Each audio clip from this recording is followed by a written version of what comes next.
जय श्री कृष्ण भक्तों। अगर आपके मन में विष्णु भगवान के प्रति श्रद्धा है और आप एकादशी व्रत शुरू करना चाहते हैं तो एकादशी व्रत को शुरू करने के लिए सबसे अच्छा समय मार्गशीर्ष माह की कृष्ण पक्ष की एकादशी है, जिसे उत्पन्न एकादशी भी कहते हैं। इस दिन एकादशी माता की उत्पत्ति हुई थी, इसलिए इस दिन व्रत शुरू करना शुभ माना जाता है। एकादशी व्रत शुरू करने के लिए आप मार्गशीर्ष की एकादशी में उत्पन्न एकादशी भी और से कर सकते हैं, जो एकादशी व्रत शुरू करने के लिए शुभ मानी जाती है।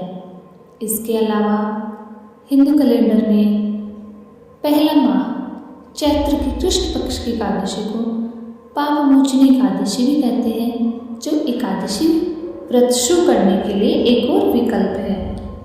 अगर आप उत्पन्न एकादशी से व्रत शुरू करना चाहते हैं तो ये सबसे शुभ है। इस व्रत से अश्वमेध यज्ञ का पुण्य मिलता है। इस दिन प्रातः जल्दी स्नान करके ब्रह्म मुहूर्त में विष्णु जी एवं एकादशी माता की आराधना करते हैं। इस दिन दीपदान और अन्नदान किया जाता है। इस दिन कई लोग निर्जला उपवास करते हैं। कथा सुनने और पढ़ने का बहुत अधिक महत्व है। उत्पन्न एकादशी के दिन विष्णु भगवान ने राक्षस मूर्सुरा को मारा था।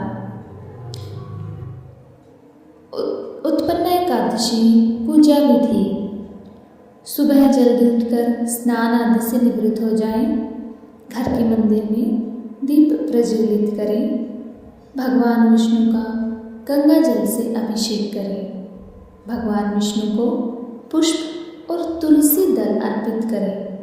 अगर संभव हो तो भगवान की आरती व कथा का श्रवण करें, भगवान को भोग लगाएं और इस बात का विशेष ध्यान रखें कि भगवान को सिर्फ सात्विक चीज़ों का भोग लगाएं। भगवान विष्णु के भोग में तुलसी को जरूर शामिल करें। ऐसा माना जाता है कि बिना तुलसी के भगवान विष्णु भोग ग्रहण नहीं करते। इस पावन दिन के उपलक्ष्य में भगवान विष्णु के साथ माता लक्ष्मी की पूजा करें।